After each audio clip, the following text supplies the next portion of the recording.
હે guys, very good evening. સ્વાગત છે તમારું આજના ફ્રેશ વ્લોગમાં. આઈ હોપ કે તમે બધા મજામાં જ હશો. તો ઘણા દિવસ પછી મેં વ્લોગ સ્ટાર્ટ કર્યો, એટલે કે 2-3 દિવસ પછી ચાલુ કર્યો છે. કારણ કે 2-3 દિવસ સુધી મારા જોડે કંઈ કન્ટેન્ટ હતા નહીં. શું બતાવું, જમવાનું બતાવીને બી કેટલું બતાવું તમને. ઘરે કામ રેગ્યુલર જે કરતા હોય એ જ કામ કરીએ છીએ અમે. ક્યાંય હમણાંથી 2-3 દિવસથી બહાર બી નહીં ગઈ, અને બીજા થોડા ઘરના કામ હતા તો એ પતાયા છે, ઘર સાફ ને એ બધું.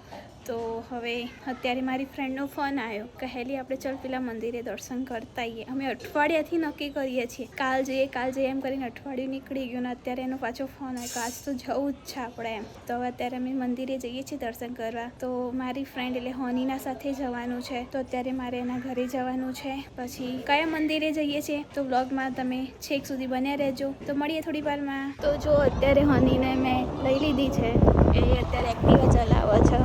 હનુડી દુપટ્ટો વધ્યો તાર તો મોઢું એ દેખાતું નહીં. આઈ ગાઈસ વાળીની. તો જો અત્યારે અમે જઈએ છીએ હનીના ઘરે. હું આવી ગઈ છું. તો હવે કયા મંદિરે જઈએ છીએ એ હમણાં અમે તમને થોડી વારમાં બતાવીએ. તો જો અત્યારે અમે ફાઇનલી સરસપુર પહોંચી ગયા છે, જગન્નાથ ભગવાનના મામાના ઘરે. તો મસ્ત જો ડેકોરેશન, મસ્ત મંડપ બાંધી દીધો છે, અને અહીંયા જો ભજન ચાલુ છે બહાર.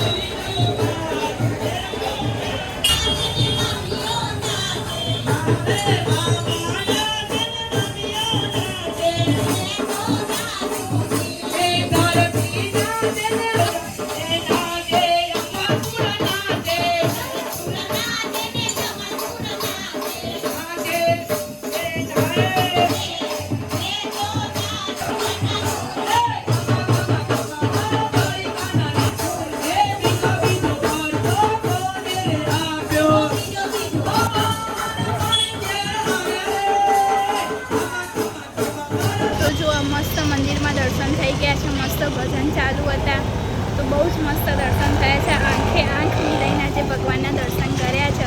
હની કેવા થયા દર્શન? મસ્ત મજા આવી ને. હું તો પહેલી વાર જ આવી. દર વર્ષે મારે આવવું હોય આ મંદિરે, પણ આ સરસપુરવાળા મંદિરે આવવા તો મળતું જ નહીં. જગન્નાથ મંદિરે દર સાલ દર્શન કરવા જાઉં છું. આ સાલ હની જવાનું જગન્નાથ મંદિરે? કાલ સવારે જઈએ.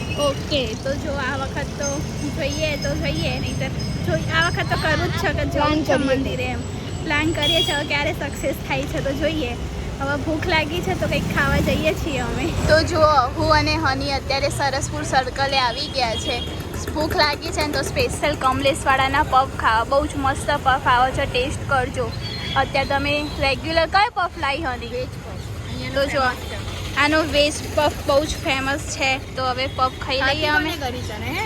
હા, મને કમલેશનો પફ એટલો જ ભાવે છે ને, નૈયા જોશે ને તો હની પડવાની જ છે. તો મારી એક ફ્રેન્ડ છે ને, એ ક્યાં છે, યુકે છે, તો અમે બધા બહુ પફ ખાધા અહીંયાના. તો ટ્રાય કરજો, બહુ જ મસ્ત આવે છે. મંદિરે દર્શન કરીને હનીને મૂકીને હું ઘરે આવી ગઈ છું, અને એટલી ગરમી થઈ ગઈ હતી તો આવતા પહેલાં નાહવા ગઈ હતી, અને મમ્મી દિયાબત્તી કરતા હતા. તો હવે આજે અમારે બનાવવાનો છે ઘરે હાંડવો. તો જો ફૂલ તૈયારી મમ્મીએ સ્ટાર્ટ કરી દીધી છે. શું બનાવવાનું મમ્મી? હાંડવો ને? હાંડવો. અને તને ભાવે છે હાંડવો? એવું ફેવરેટ ને તારો? અમુક વાર તો એવું કે નહીં ખાવું નાના છોકરા જેવું. મને ના પણ બધા માટે બનાવ ખરી. મને ઓછું ભાવે. તો જો આજે આપણે હાંડવો બનાવવાનો. મમ્મી અત્યારે મરચાં અને લસણની પેસ્ટ બનાવે છે. ખીરું લાવી દીધું છે બહારથી, અને દૂધીવાળો બનાવવાનો ને મમ્મી? તો જો દૂધીવાળો હાંડવો બનાવવાનો છે.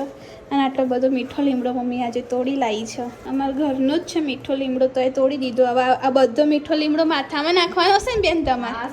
માથામાં નાખવાનો. તો મમ્મી આ માથામાં કુંવરપાટું નાખશે, મીઠો લીમડો નાખશે, ચાની ભૂકી ઉકાળી નાખશે. આજ સવારે મેં બી માથામાં લીંબુ નાખ્યું હતું, મમ્મીએ બી નાખ્યું છે ને મમ્મી?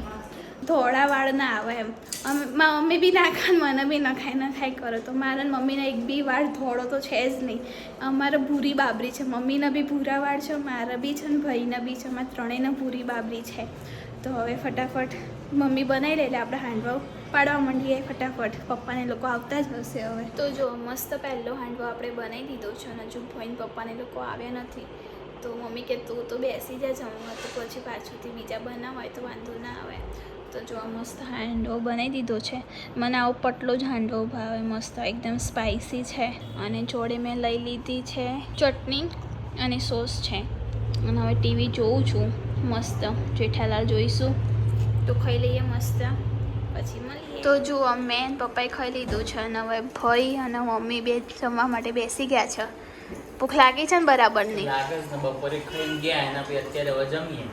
તો જો હાંડવો રેડી થઈ ગયો છે અને હજુ એક બને છે અને મમ્મી અત્યારે ડુંગળી સમારે. અત્યારે ડુંગળી ભાવો રાતમાં તને એવું? બોલો આજ શું કરીને આવ્યા તમે દુકાને? આજે ઓફિસે બહુ જ વર્ક હતું બગા. બધું સાઈડના બધા બિલો બનાવ્યા, બધું કામ પૂરું કર્યું, થોડીક ટાઈમ પાસ કર્યો. એટલે આજ સાઈડ ઉપર નહોતું જવાનું એમ? આજ ના, વરસાદ side ઉપર હતો. આજે વરસાદ હતો એટલે હું નતો ગયો, કાકા ગયા હતા. ઓકે એટલે તો આજે બધી જગ્યાએ ફર્યા, અમુક જગ્યાએ ઉઘરાણી કરી, બાઇક આજે સર્વિસમાં આપવા ગયું એટલે આજે પપ્પાનું ખાલી ઓનલી ફોર જુપિટર જ હતું. એટલે આજે ક્યાંય જવાયું નથી મારાથી. એટલે આજે ઓફિસે બેસીને બિલો બનાવ્યા અને બિલનું કામ કર્યું, લેપટોપમાં અપડેટ આવ્યું હતું, અપડેટ કર્યું ને એવું બધું વર્ક કર્યું આજે. ઓકે મજા આવી ના આજે? કેવું રહ્યો આજનો દિવસ? બહુ મસ્ત. મજા આવી ગઈ આજે. આપણો દિવસ રોજ સારો જ જાય. આપણે ઘરેથી રોજ સવારે હેપી ઉઠીને જઈએ ને એટલે આપણો દિવસ સારો જ જાય. તો જો અત્યારે જમી લીધું છે અને અત્યારે બનાવવાનું છે ચીકુનો જ્યુસ. તો મમ્મી અત્યારે ચીકુનો જ્યુસ બનાવે છે. આખી થેલીનું બનાવી દઈશ મમ્મી કાલની જેમ? વધારે નહીં પડે ભાઈ. તો જો ચીકુનો જ્યુસ અત્યારે આપણે બ્લેન્ડ કરી દઈશું. કિચન સાફ કરવાનું છે બધું. અને જુઓ અહીંયા આટલા આજે ઓછામાં ઓછા વાસણ છે આજે. તો ફટાફટ આપણે વાસણ ઘસી લઈએ પછી મસ્ત બહાર પવનમાં બેસવા જઈએ. તો જુઓ કાલે બ્લોગ એન્ડિંગ કરવાનો આપણે રાત્રે નહોતો કર્યો તો અત્યારે જ બ્લોગ એન્ડિંગ કરું છું. તો તમને અમારો આજનો બ્લોગ પસંદ આવે તો લાઇક કરજો, શેર કરજો અને અમારી ચેનલમાં નવા હોય તો સબસ્ક્રાઈબ કરવાનું ના ભૂલતા. તો મળીએ કાલે નવા બ્લોગ સાથે. ત્યાં સુધી બાય બાય, ટેક કેર, જય શ્રી કૃષ્ણ.